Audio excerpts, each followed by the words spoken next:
878 есепте 15 санының кездейсоқ алынған бөлгішінің жай сан болу ықтималдығы қандай?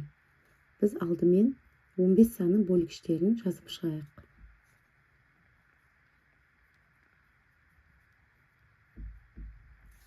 Он бес санның бөлгіштері барлығы 4, олай болса n тең 4-ке. Бұл барлық тең мүмкіндікті нәтижелер саны. Олардың ішінде жай сан бізде 3 пен 5. m 2-ге тең. Бұл қолайлы нәтижелер саны. Сонда 15 санының кездейсоқ алынған бөлгішінің жай сан болу ықтималдығы 4-тен 2-ге тең. Ондық бөлшекпен алатын болсақ 0,5. 879 есепте тест тапсырмасында сұрақтың жауабы 5 нұсқасы келтірілген. Оның екеуі дұрыс жауап. Демек, ықтималдығын анықтау үшін n-нен m формуласына қоямыз. 5-тен 2. Ондық бөлшекке айналдырсақ 0,4-ге тең. Осы есептің әсінде Алматыдағы Қазақстан қонақ үйі 26 қабатты. Демек, n тең 26-ға. Туристке осы қонақ үйдің 10-шы немесе 15-ші қабатынан номер ұсыну ықтималдығы қандай?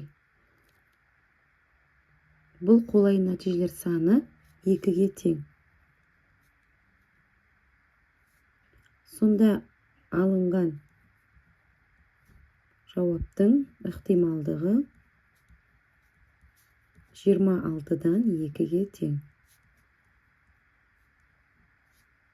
880 есепте жинау цехында бірінші өлшемнен 150 дана, екінші өлшемнен 400 дана, үшінші өлшемнен 250 дана, төртінші өлшемнен 150 дана біліктер партиясы бар дейді. Солардың үшінші немесе төртінші өлшемді болу ықтималдығы қандай екенін анықтауымыз қажет. Біз алдымен n-ді анықтауымыз қажет. n барлық тең мүмкіндікті нәтижелер саны болғандықтан барлығын қосып шығамыз.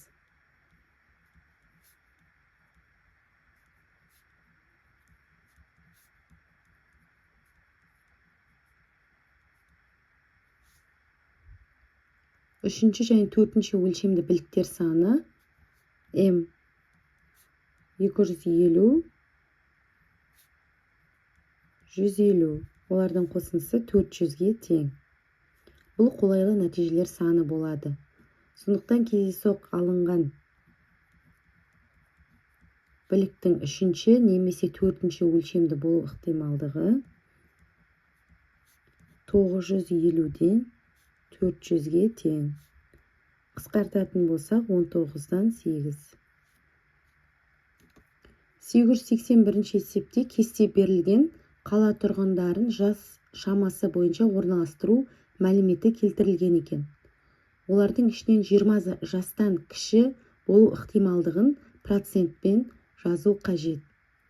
Ол үшін кестедегі барлық санды қосып шығамыз.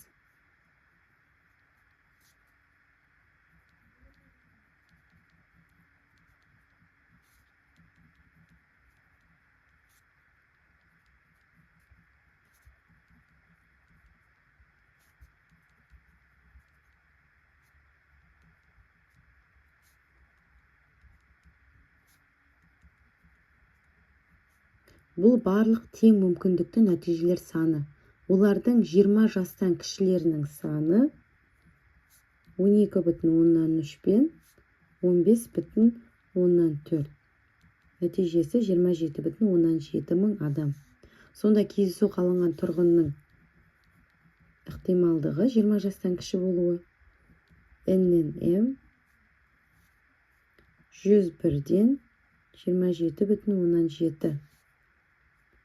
0,127. Процентке айналдыратын болсақ, 27%.